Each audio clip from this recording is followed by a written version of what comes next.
movimiento, estabilidad, fuerza y suavidad. Y la artrosis glenohumeral afecta esas cuatro funciones mecánicas en diversas cantidades, posiblemente mucho más afectada está la suavidad y el movimiento que la estabilidad y la fuerza, pero todas ellas se ven afectadas y por lo tanto la función global del hombro se ve afectada con la artrosis. ¿Cómo clasificamos la artrosis en el hombro y por qué es importante? En el hombro tenemos una clasificación que es similar a otras articulaciones, pero tenemos ciertos tipos de artrosis que son específicas del hombro y es muy importante identificar porque eso tiene impacto tanto en los resultados como en el tratamiento que se ofrece. Que se ofrece. Entonces es muy Entonces es importante importante reconocerlas. reconocerla. La primera, la artrosis, la gran clasificación es primarias y secundarias. La primaria pues, es la artrosis degenerativa. En el hombro la artrosis degenerativa se caracteriza por, como es la artrosis degenerativa en cualquier otra articulación, hueso denso, pérdida del espacio articular, osteofitos. Y hay algo bien particular en la artrosis primaria del hombro y es que en la mayoría de pacientes, no en todos, pero en un buen número de pacientes, hay este cambio en las cargas que hay en el hombro y el hombro presenta subluxación posterior, como ustedes ven la cabeza humeral se posiciona ahora en la parte posterior de la glenoides, produciendo con el tiempo erosión y una morfología de la glenoides que llamamos bicóncava, porque ya deja de haber solo una concavidad para formarse dos concavidades. Este hallazgo es un hallazgo típico de la artrosis primaria del hombro y nos puede ayudar en la evaluación radiológica a identificarla. Artrosis secundarias hay de muchos casos, la artrosis postraumática como en cualquier otra articulación como resultado de traumas. Es una artrosis que como en cualquier otra articulación es complicada y desafiante debido a las deformidades óseas, a la presencia de material de osteosíntesis y en el hombro específicamente debido a que puede haber asociado disfunción del manguito rotador o lesiones nerviosas. La artrosis postcapsulorrafia o la artrosis por inestabilidad crónica, la puse en amarillo porque es una artrosis única de la articulación del hombro y es muy importante tenerla en cuenta.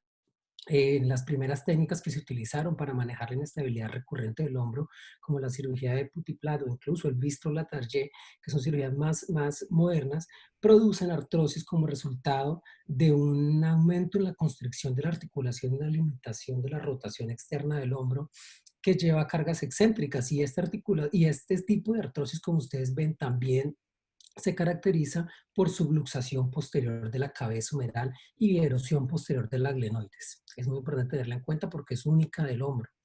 La condrolisis también similar a la condrolisis que puede ocurrir en otras articulaciones, como resultado de inyecciones de anestésicos en bomba para manejo del dolor. Es una artrosis que se caracteriza por cambios mínimos.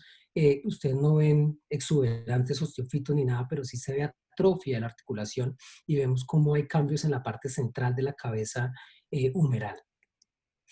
La artritis inflamatoria, la más típica artritis reumatoide, como en el hombro se caracteriza por una pérdida ósea que no es como la de la artrosis primaria, sino que es más global y como ustedes se dan cuenta, la erosión en la glenoides es medial, no es hacia posterior, como lo muestra el esquema y como lo ven ustedes acá en la radiografía. La necrosis avascular, al igual que en otras articulaciones, produce alteraciones en la morfología de la cabeza humeral y en los estadios más tempranos, pues solo hay compromiso de la cabeza o en los estadios más avanzados ya hay compromiso también de la glenoides. Y la última, que también la pongo en amarillo porque es única de la articulación del hombro, es la artropatía por manguito rotador. Y esta la hemos mencionado en las dos charlas pasadas que presentó el doctor Fierro y el doctor González. Se caracteriza por una elevación o un desplazamiento superior de la cabeza humeral con respecto a la glenoides. Entonces, el diagnóstico de la artrosis glenohumeral se hace como cualquier otro diagnóstico en medicina y en ortopedia. Historia clínica completa para determinar cuáles son los síntomas del paciente y los antecedentes que nos puedan ir guiando a clasificar la artrosis en alguno de esos grupos que ya mencioné, el examen físico completo y por supuesto los síntomas están muy asociados con las déficits de los principios mecánicos que les mencioné del hombro. Dolor es probablemente el síntoma más frecuente en la artrosis del hombro y pérdida de movimiento. Pacientes son pacientes que tienen rigidez y pierden funcionalidad como resultado de la rigidez. También se pueden presentar síntomas mecánicos como crépito y resaltos y la debilidad también puede estar asociada en algunos pacientes, probablemente más asociada con dolor que con cualquier otra cosa. Las imágenes diagnósticas son la manera como hacemos el diagnóstico de artrosis y las radiografías simples son suficientes para hacer el diagnóstico de artrosis glenohumeral.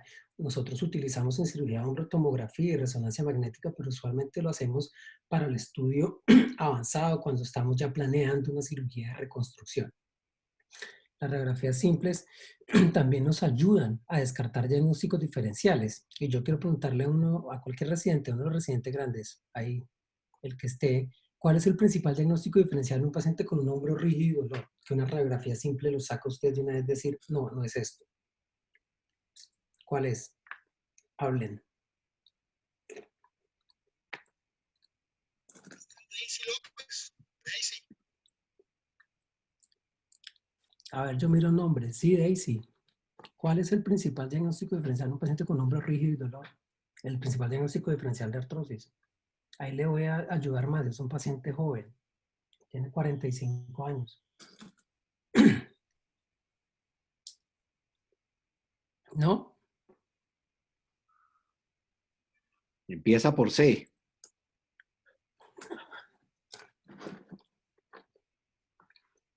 No, Daisy no habló. ¿Que habló Campo, entonces? Que habló Campo, porque los residentes no hablan. ¿Dónde está Tatiana Peña, que es la residente que está rotando en hombro, pues, en esta coyuntura? Pues esta charla es para ustedes, por eso los quiero incluir en la charla, porque la charla es para ustedes principalmente. Doctor, están escribiendo en el chat. Me está escribiendo Daisy que no le suena el micrófono, que ya cree que puede ser un hombro congelado y también escriben que puede ser una capsulitis adhesiva. Ok. Ok, bueno, eso está bien, porque no estaba escuchando, no lo escuchaba. El chat me queda más complicado mirar. Pero exacto, correcto, Daisy, el diagnóstico diferencial es un hombro Pero congelado fue porque o capsulitis. el doctor González les ayudó. O capsulitis adhesiva, y ese diagnóstico diferencial se puede hacer simplemente con las radiografías simples, porque un paciente con rigidez del hombro y dolor que tenga una radiografía simple, normal, sin artrosis, pues probablemente estábamos enfrente de un hombro congelado, no en artrosis. La radiografía simple, simplemente 2 vistas son suficientes, no necesitamos un estudio radiológico completo, una radiografía P verdadera del hombro y una radiografía axilar son suficientes para hacer el diagnóstico de artrosis. ¿Y qué debemos evaluar en esas radiografías? Estoy seguro que la mayoría de residentes, especialmente los más jóvenes, no están familiarizados con cuáles son los signos que uno debe evaluar para saber si hay artrosis y para clasificar qué tipo de artrosis puede ser, porque como se dan cuenta, no es que solo sea un tipo de artrosis en el hombro. Entonces, en la radiografía P, lo primero es que las radiografías, como en cualquier otra cosa, tienen que estar bien tomadas técnicamente, y la radiografía P del hombro es la radiografía que se toma en el plano escapular, es decir, el rayo se direcciona a 35 grados o el paciente se rota a 35 grados para caer en el plano de la escápula, y se sabe que es una P verdadera porque no hay superposición del reborde glenoideo con el reborde de la cabeza humeral. Eso nos permite evaluar el espacio articular primero, que pues en la artrosis está disminuido, por supuesto, la presencia de osteofitos, y en el hombro los osteofitos más frecuentemente se localizan en la parte inferior de la cabeza humeral. Este osteofito en este paciente pues es gigantesco, pero puede ser más pequeño. Ese osteofito está descrito como la barba de cabra o barba de chivo, porque da el aspecto de la barba de un chivo, como ustedes lo ven en esta radiografía. Pero también pueden haber osteofitos en la glenoides o en alguna otra parte de la cabeza humeral. Y esta radiografía también les sirve a ustedes para evaluar esta proyección, la calidad ósea, ver si hay cuerpos libres dentro de la articulación y ver si hay colapso o deformidad en la cabeza humeral, como les mostré en el caso de necrosis avascular. También es importante que en la radiografía P ustedes evalúen la posición superinferior de la cabeza con respecto a la glenoides. Y estas líneas rojas pues marcan la glenoides y cuál es la relación de la cabeza en un hombro normal como este. Y vemos cómo en los pacientes con artropatía por manguito rotador ustedes van a ver ascenso de la cabeza con respecto a la glenoides. Y la última cosa que evalúan en la AP es el desplazamiento medial de la cabeza con respecto a la línea acromial lateral, al borde más lateral del acromion. En un hombro normal, como ustedes ven, una buena parte del húmero, casi toda la tuberosidad mayor, se encuentra lateral a esta línea del acromion. En un hombro que presenta pérdida ósea medializada, como es el típico caso de la artritis reumatoidea, ustedes ven que todo el húmero se encuentra medial a esta línea lateral.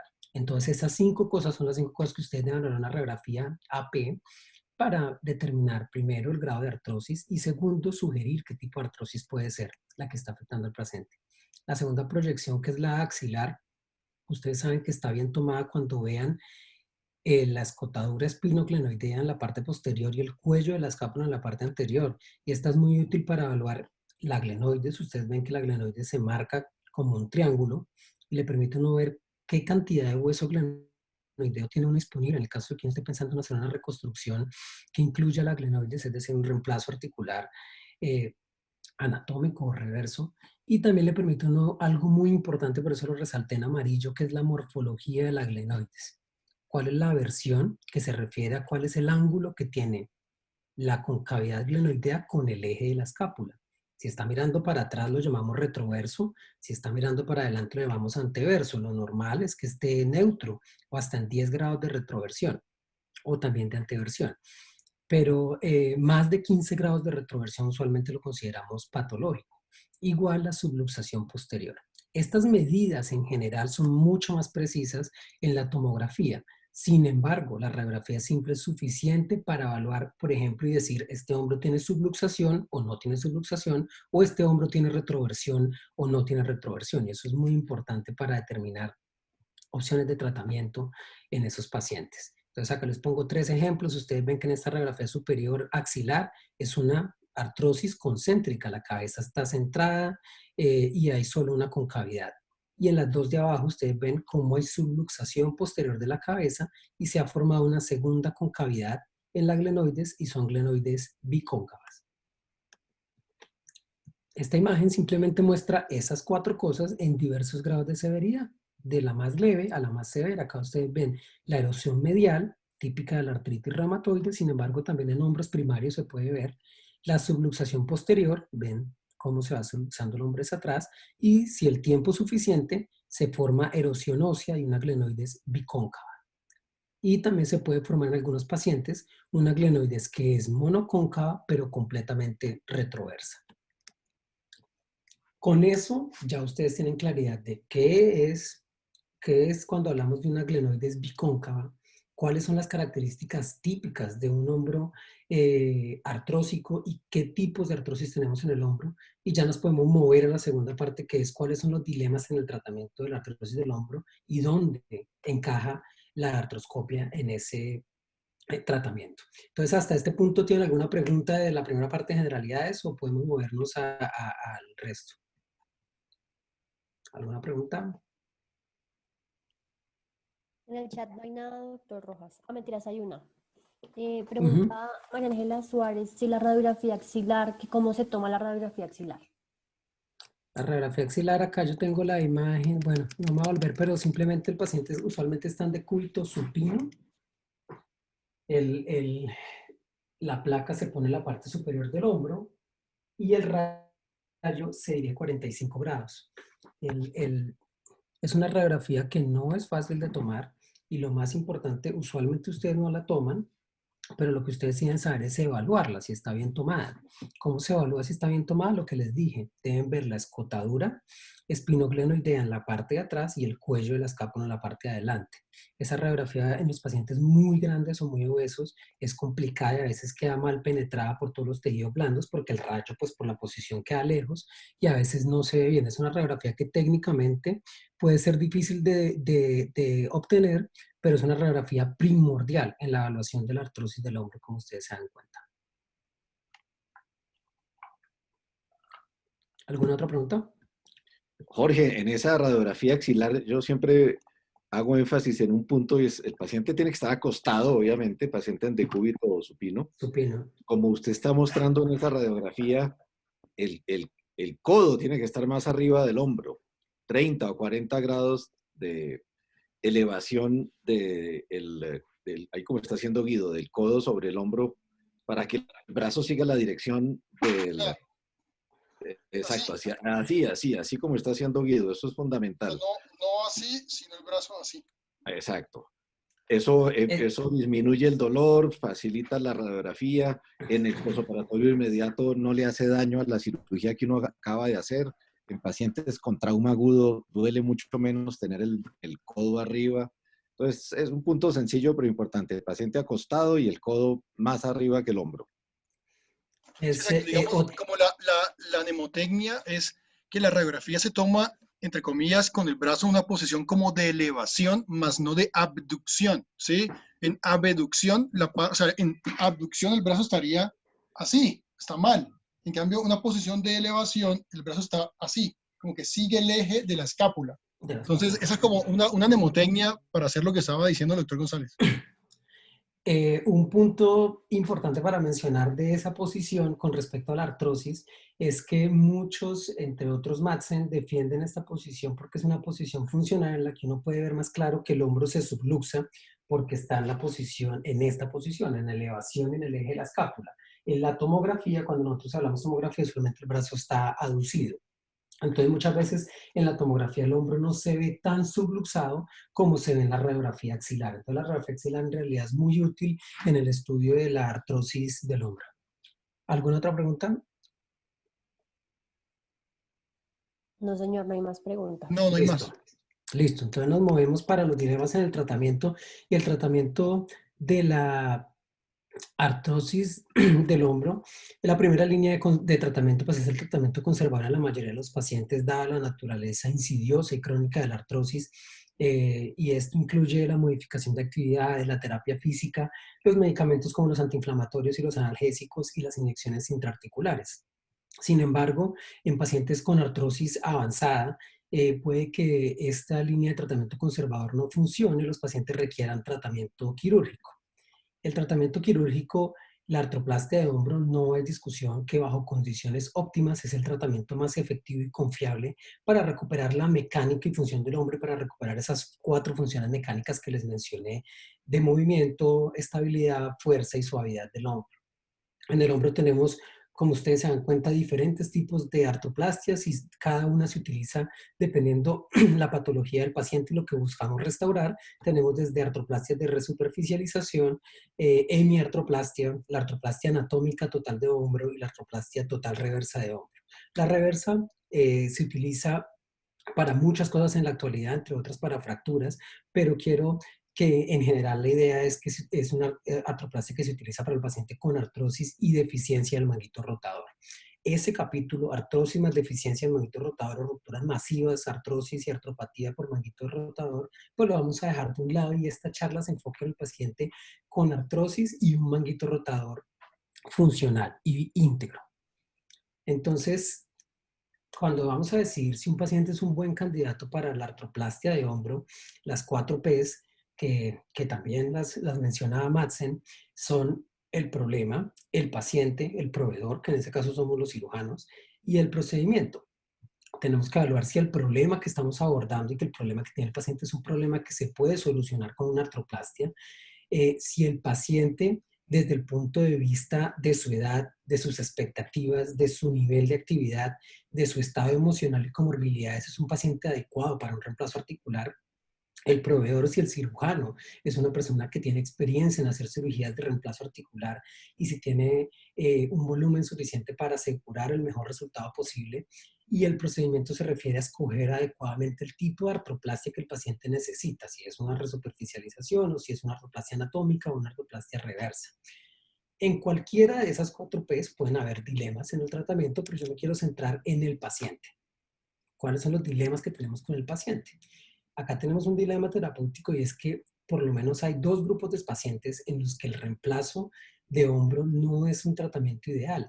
Y esos pacientes son los pacientes jóvenes o de mediana edad, dada su longevidad y la alta, o por no decir segura, probabilidad de que van a requerir una cirugía de revisión en algún momento de su vida. Y la segunda son los pacientes mayores que someten sus hombros a cargas o impactos muy altos, que es frecuente.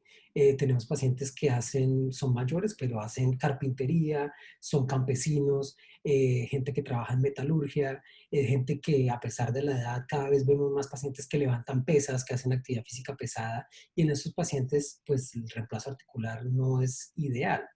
Y no es infrecuente escuchar de parte de ortopedista la recomendación de, bueno, tolere su dolor, independientemente de lo que sea, y podemos hacer algo, esperando hasta que usted ya no pueda realizar las actividades que hace antes de que hagamos el reemplazo de hombro. Sin embargo, pues creo que los pacientes esperan algo más que se puede hacer antes del reemplazo articular.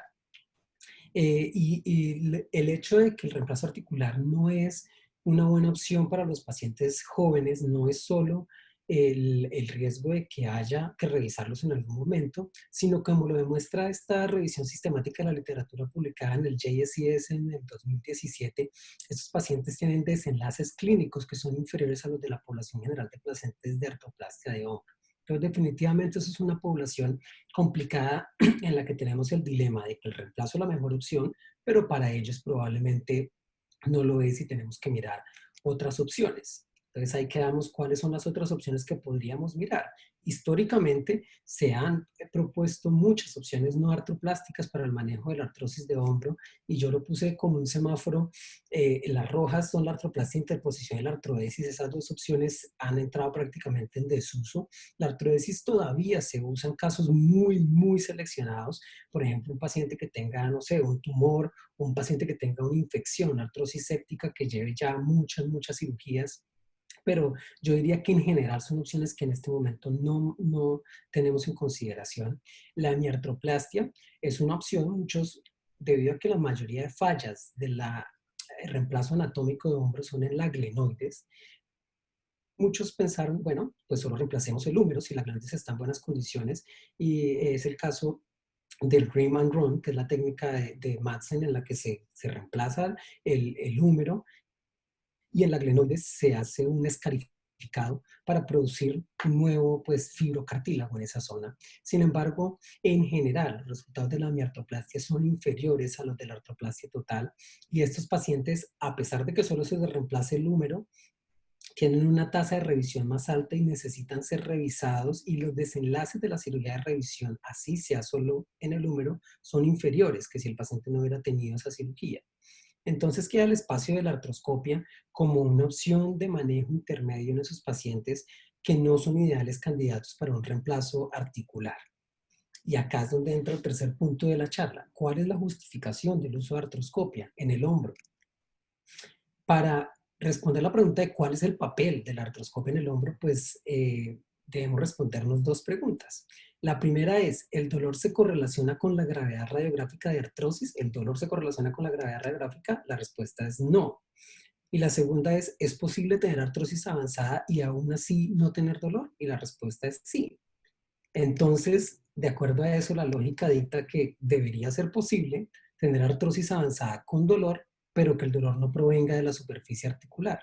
Y si eso es así, debería ser posible mejorar o eliminar el dolor que no surge de la superficie articular sin reemplazar la superficie, con una cirugía que no tenga necesariamente que reemplazar la superficie, si tenemos en cuenta que pueden haber otras fuentes de dolor.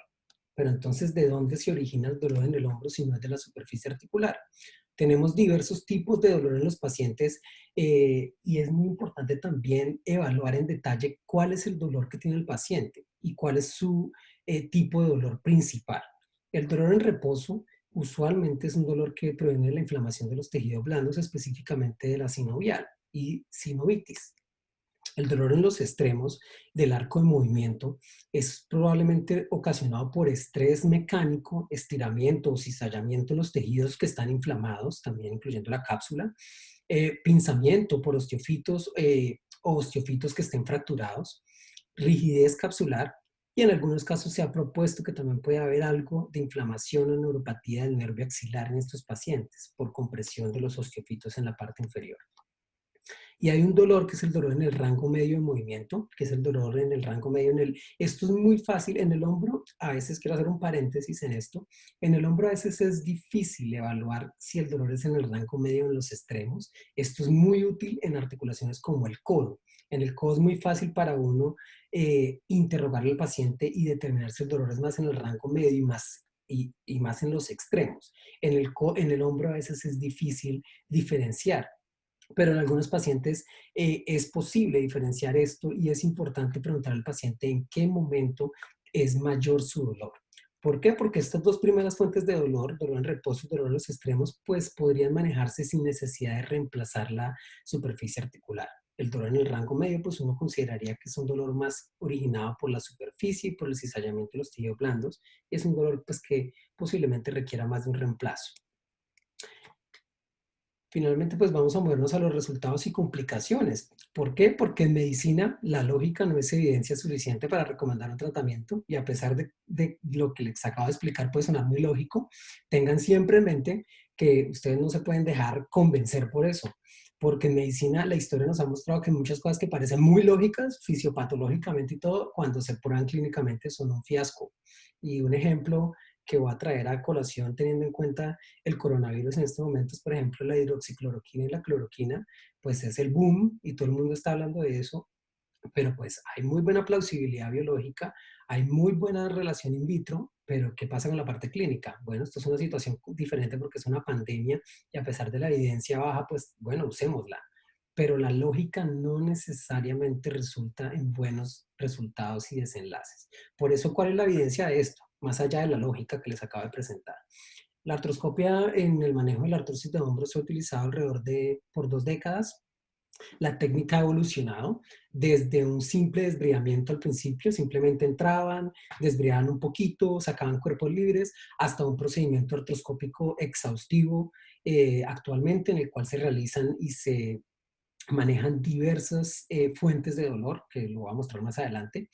La evidencia, a pesar de estas 2 décadas, pues desafortunadamente es limitada.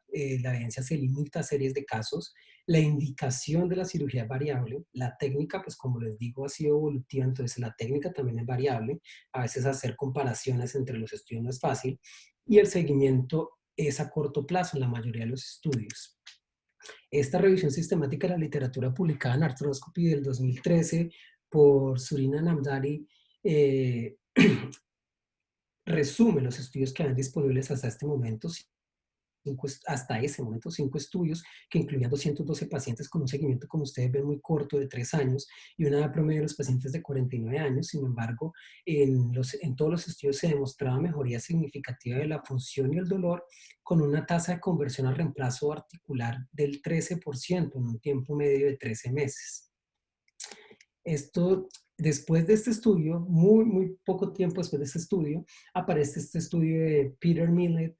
Está la gente de Vail, Colorado, y yo creo que este grupo son los grupos que tienen más experiencia en esto del manejo artroscópico de la artrosis de hombro. Y quiero traer a colación este grupo, lo voy a mencionar en los siguientes 3 estudios, porque ellos son los que más han publicado después de esa revisión sistemática. Ellos son los primeros en introducir el concepto de un procedimiento exhaustivo que ellos llaman Comprehensive Arthroscopic Management, que incluye varios procedimientos. No es solo entrar, hacer desbridamiento y sacar cuerpos libres. Este Comprehensive o manejo artroscópico exhaustivo incluye sinovectomía sistemática y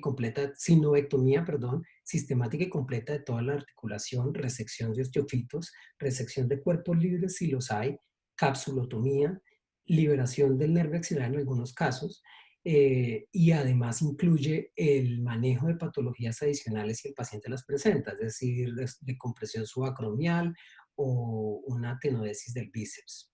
En este estudio, que es el primero en el que presentan el manejo más exhaustivo, incluyeron 30 hombros, también un seguimiento a corto plazo, 2.6 años, también demostraron una mejoría significativa del dolor de la función. La conversión a artroplastia fue de 20% a una media de casi 2 años. La sobrevida con un análisis de supervivencia fue 92% a 1 año y 85% a 2 años. Y en el análisis univariado, este análisis no fue multivariado, ellos encontraron que el riesgo de falla eran los pacientes que tenían menos de 2 milímetros de espacio articular, es decir, artrosis muy avanzadas del hombro. En 2016, este mismo grupo publica en el American Journal of Sports Medicine el seguimiento a mediano plazo, un seguimiento más largo de este grupo de pacientes a 5 años. Incluyeron más hombros, en este caso 49 hombros en total. La conversión a artroplastia esta vez un poco más alta, 26% a 2.6 años en promedio. Y la sobrevida nuevamente 96% un año, 87% a 2 años, y a los 5 años decayó a 77%. La sobrevida en todos estos estudios es el tiempo que sobrevivió el paciente sin reemplazo articular, o sea, el tiempo que el paciente diferir el reemplazo. Este mismo grupo en el 2014 hizo un análisis económico a través de un modelo de Markov para decidir cuál era el tratamiento más costo efectivo y llegaron a la conclusión que la estrategia de manejo preferido era artroscopia en los pacientes menores de 47 años, reemplazo en los mayores de 66 años y entre 47 y 66 pues el análisis económico no logró distinguir una de las dos opciones como mejor, entonces cualquiera de las dos opciones teniendo en cuenta diferentes aspectos. Y de acuerdo con eso, pues ellos presentan este algoritmo de manejo y ellos dicen, considere estos factores. Si el paciente tiene una glenoides B2 o C, ¿qué es B2 o C? Lo que les presenté, glenoides bicóncavas. B2 es una glenoides que tiene biconcavidad y la C es una glenoides displásica que tiene una retroversión terrible. Si el paciente tiene eso, si el paciente tiene menos de 2 milímetros, que es mucha artrosis, un espacio articular casi ausente, si tiene lesiones bipolares condrales en ambos lados, glenoides y húmero, y si es un paciente que tiene 50 años y artrosis grado 3, probablemente si tiene eso es mejor que considere un reemplazo articular. Este es el algoritmo al que ellos llegaron después de hacer esos dos estudios, el análisis económico, y ellos dicen entonces, esa sería la indicación, serían pacientes jóvenes, menos de 50 años, que todavía tengan un espacio articular decente, que no tengan la glenoides bicóncava y que la artrosis no esté tan avanzada. ¿Cuál es la experiencia nuestra para finalizar? Lo que les voy a presentar la experiencia acá en la Clínica Mayo y en mi trabajo de investigación, en qué consiste. Entonces, el doctor O'Driscoll ha realizado también un manejo artroscópico de la artrosis y él introdujo un concepto desde hace 24 años que él lo llamó, Peter Millett y su grupo lo llaman CAM, el doctor O'Driscoll lo llama OCA, que es osteocapsular artroplastia osteocapsular, también descrita para el codo, de hecho el concepto inicial fue en el codo, pero le incluye algo adicional que ningún otro estudio previo lo ha incluido y se llama glenoidplastia. ¿La glenoidplastia en qué consiste? Como la imagen ustedes ven en la radiografía, la glenoidplastia es convertir las glenoides bicóncavas en una glenoides monocóncava, también artroscópico. A través de un fresado se realiza en los pacientes que tienen glenoides bicóncava un fresado para convertir esta glenoides de nuevo en una glenoides monocóncava y corregir la concentricidad de la articulación. Entonces, esta es la técnica que yo les voy a explicar. La artroplastia osteocapsular no difiere en nada a lo que Peter Millett describe como la técnica CAM, es lo mismo. La artroplastia osteocapsular incluye sinovectomía, resección de osteofitos, capsulotomía y pues en los casos en los que hay glenoides bicóncava, la diferencia de la técnica que nosotros presentamos es que se hace la glenoidplastia. Es decir, que nuestro algoritmo de manejo de los pacientes con glenoides bicóncavas no se excluyen. A esos pacientes también se les da la opción de manejo artroscópico. ¿Cuál es esta es una técnica que está basada en principio de seguridad. Se debe realizar paso a paso, o sea que la seguridad es lo más importante en esta técnica y son 5 pasos importantes que se deben seguir. El primero es entrar y establecer una vista. Entrar requiere que usted conozca los portales y establecer una vista de la articulación. Ese es el primer paso.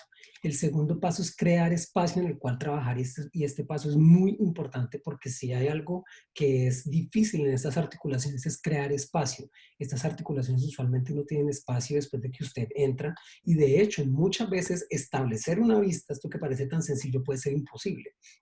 Muchas veces yo he visto que es necesario, usualmente en la artroscopia nosotros utilizamos el portal posterior para visualizar y entrar, y a veces toca pasar adelante porque el osteofito y la deformidad de la cabeza no permite establecer una vista.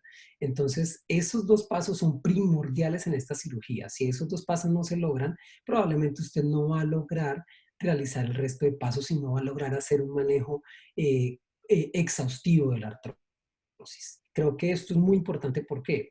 Porque mucha gente dice la artroscopia no sirve. Pues porque entran y hacen un debridamiento y ya, y sacan los cuerpos libres y no hacen el manejo completo de todos los problemas que tiene la articulación que podrían resultar en mejoría para el paciente. Después de que usted cree espacio en el cual trabajar, ya se viene lo que llama el doctor O'Driscoll el trabajo óseo. El trabajo óseo pues es remover osteofitos y volver a hacer un trabajo como de esculpir la cabeza humeral. El siguiente paso viene a ser la capsulotomía. Cuando usted ya ha creado espacio, Ha removido los osteofitos, tiene espacio para hacer la capsulotomía de manera segura y se reseca la cápsula anterior y la cápsula inferior. Y finalmente, los procedimientos adicionales en los casos de los pacientes que requieren sinovectomía o de compresión subacromial o tenotomía del bíceps. Entonces, acá está el primer paso. El primer paso en la cirugía, no voy a entrar en los detalles técnicos de esto, sin embargo, si alguien tiene una pregunta, cualquier pregunta, pues podemos abordarla, pero para mí es más importante que entiendan la parte conceptual, porque como les voy a mostrar más adelante, pues esta cirugía es una cirugía técnicamente muy demandante.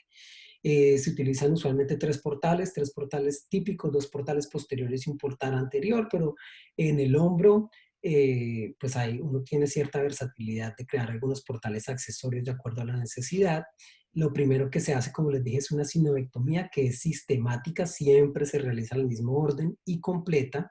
Después se realiza la resección de osteofitos, usualmente el osteofito inferior se reseca primero, desde posterior a anterior, y después se resecan los osteofitos en la parte anterior, que son los más difíciles. En algunos casos no es posible resecar todos los osteofitos de la parte anterior. En esos casos el osteofito se reseca, como ustedes ven acá, con una fresa, pero en la parte anterior puede ser necesario utilizar curetas angulares para poder llegar hasta adelante. Después de los osteofitos resecados se realiza la capsulotomía anterior e inferior. Como les dije, es muy importante en la parte inferior identificar el nervio axilar. El nervio axilar está muy cerca, como ustedes saben, de la parte inferior de la glenoides, y por supuesto que todo este esfuerzo terapéutico pues sería en vano si un paciente resulta con una lesión del nervio axilar. Entonces es muy, muy importante la identificación del nervio durante la capsulotomía en la parte inferior. Después de esto, si el paciente lo requiere, no en todos los casos con los pacientes con glenoides bicóncavas, se fresa. Ustedes ven acá la imagen artroscópica, está la glenoides, acá está la cabeza humeral, y ustedes ven que esos pacientes tienen una cresta en la parte central que divide las dos concavidades. Esa cresta se fresa también, y en algunos casos se utilizaron curetas cuando la cresta es muy grande, con el objetivo de crear una concavidad simple. El doctor O'Driscoll menciona esto siempre, que también aplica para la artroplastia osteocapsular del codo, manejo de artrosis en el codo, y es que hay 4 niveles de habilidad artroscópica. Tenemos el nivel principiante, que serían los residentes, el nivel básico, que es el cirujano en práctica, el avanzado, que es el cirujano que ya tiene un entrenamiento avanzado de fellow, y el experto, que es el fellow más la experiencia. Esta cirugía la pondríamos en el nivel de complejidad 3. O sea que es una cirugía que requiere un nivel de habilidad artroscópica avanzada, y no es una cirugía que técnicamente sea sencilla de realizar. ¿Cuáles son los resultados nuestros acá, los que yo voy a presentar en el trabajo, los resultados del doctor O'Driscoll acá en la Clínica Mayo? La primera diferencia con los resultados previos es que nosotros vamos a presentar resultados a largo plazo. Él viene realizando esta técnica desde hace 24 años. Incluimos pacientes con artrosis primaria y además pacientes con artropatía postcapsulorrafia. En los estudios previos, esta artropatía se ha excluido. Nosotros decidimos incluirla porque esta es una causa muy frecuente de artrosis en pacientes jóvenes. De hecho, es muy frecuente que uno se enfrente a un paciente de 40 años con artrosis postcapsulorrafia. Entonces, por eso decidimos incluirla también. No pusimos un límite de edad porque hay pacientes mayores que no desean el reemplazo articular, como les dije. Y también para nosotros es interesante saber cómo esos pacientes se comportan comparado con pacientes más jóvenes en términos de resultados de esta cirugía. Hay pacientes de 68 años que dicen, no, yo no quiero reemplazo, yo levanto pesas, yo no lo quiero ver otra opción. Entonces, y no es tan infrecuente, dependiendo del perfil de pacientes que usted vea. Entonces, por eso no pusimos límite de edad. Y la otra gran diferencia es que nosotros incluimos pacientes con glenoides bicóncavas porque realizamos la técnica que les mostré de glenoplastia.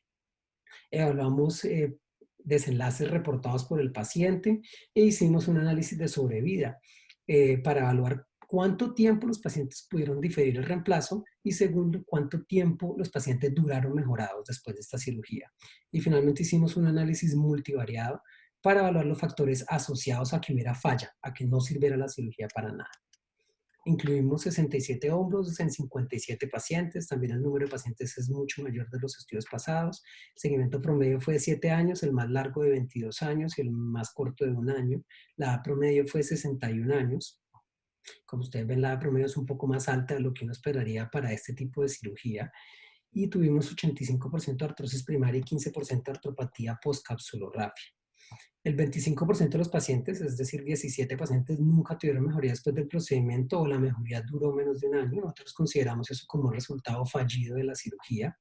Y de los que mejoraron, del 75% que mejoró, la mejoría se logró en una mediana de 12 meses. Más o menos 12 meses tardaron los pacientes en lograr su punto máximo de mejoría. El 92% de los pacientes se valoran su hombro como muy mejorado o mejor, es decir, normal o casi normal.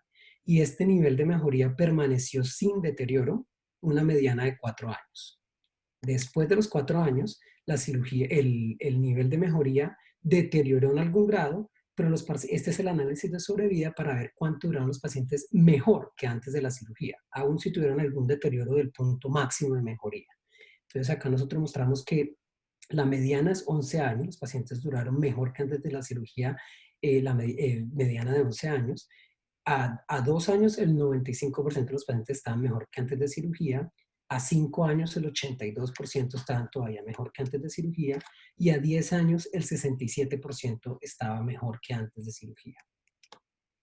En términos de movilidad, pues esta cirugía tiene algo que ustedes se dan cuenta en todos los planos: elevación, rotación externa, rotación interna, que es que está en este punto preoperatorio, mejora en postoperatorio a corto plazo y en el seguimiento final decae al mismo nivel preoperatorio o incluso peor.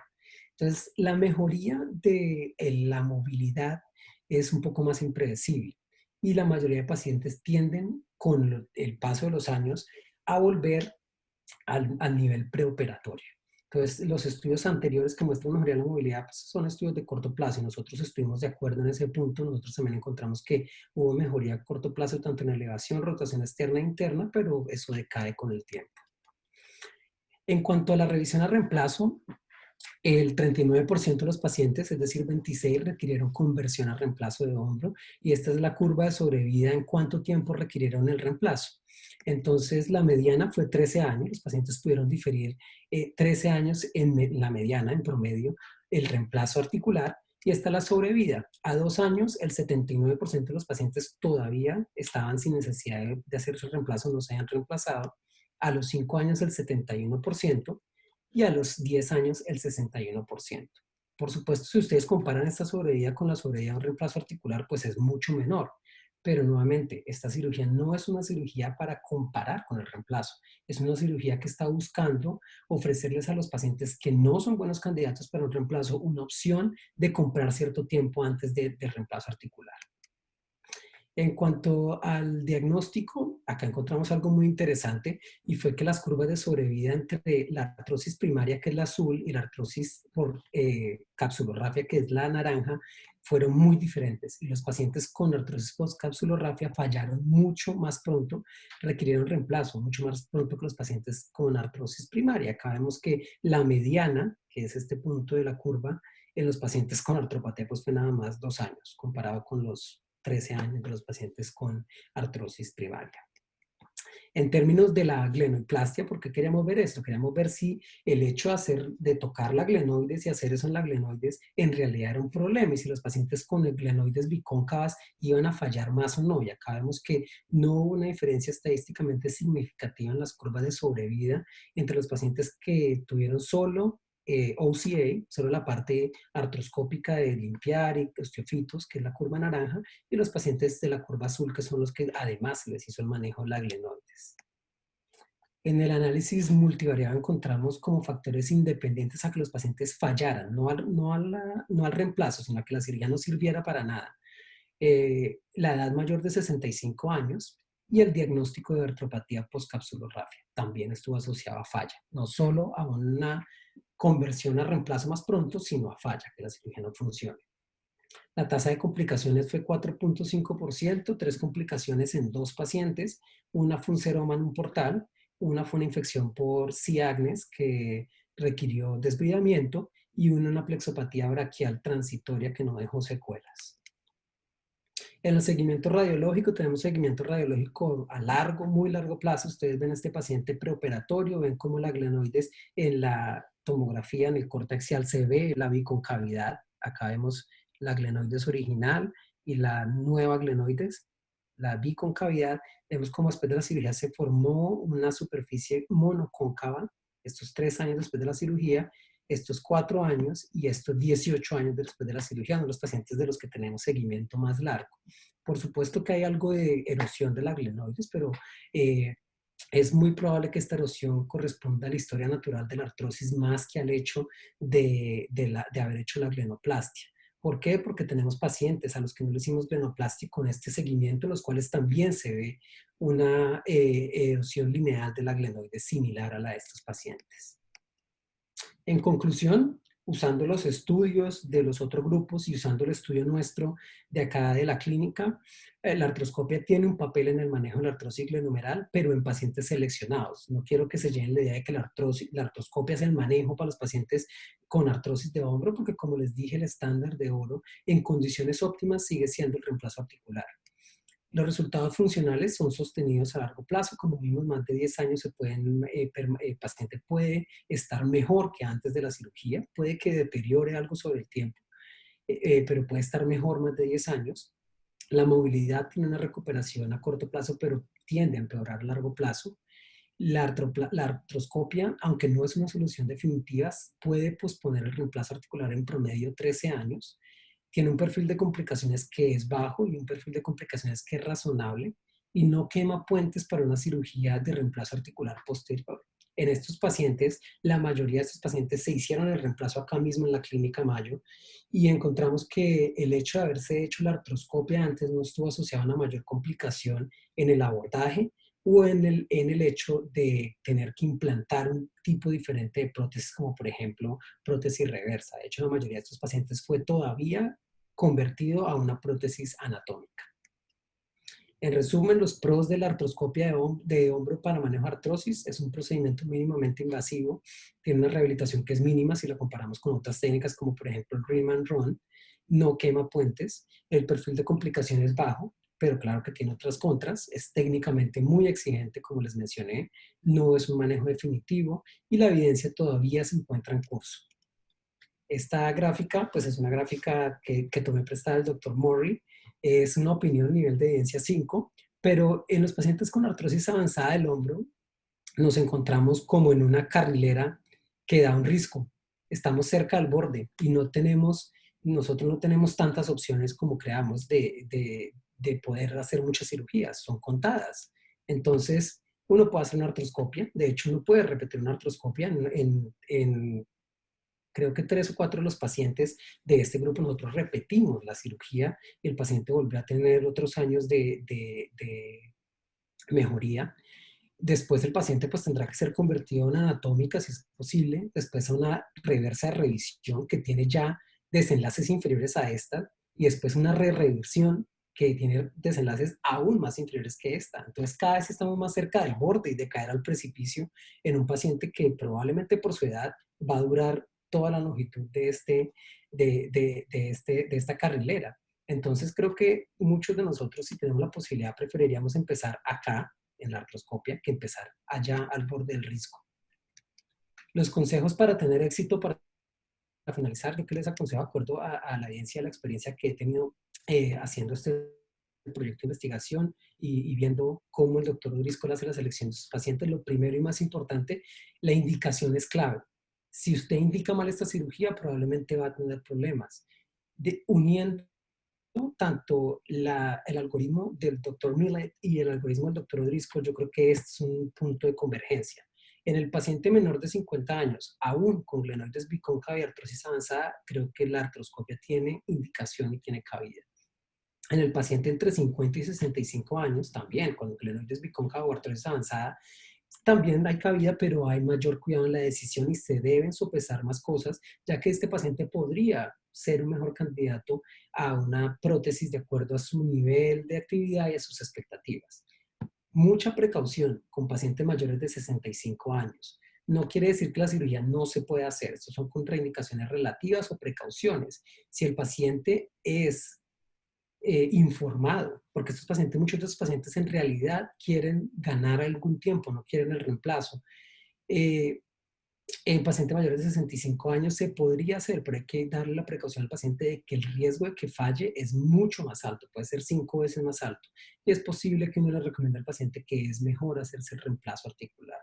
Igual con los pacientes con artropatía postcapsulorrafia, en los pacientes cuya queja principal sea la falta de movimiento más que el dolor, ojo, porque esos pacientes usualmente fallan y no están satisfechos, porque como mostramos el dolor, el movimiento no es algo que sea igual de predecible que el dolor, y igual en el paciente cuyo dolor primordial es en el arco medio. Esto nosotros no encontramos en el modelo multivariado, pero de acuerdo a la lógica de cómo funciona esto, un dolor que tenga, un paciente que no tenga claridad de que el dolor es más en el arco medio que en los extremos, probablemente tenga precaución de indicar esta cirugía. El siguiente recomendación y consejo para tener éxito, el consentimiento amplio. Es un punto clave. Si hay algo en lo que yo he visto que más dedica tiempo el doctor Odrisco al indicar esa cirugía es en el consentimiento, porque el paciente debe entender cuáles son los alcances y limitaciones de esta técnica. Por ejemplo, que tiene una falla que no es baja, puede fallar hasta en el 25% de los pacientes.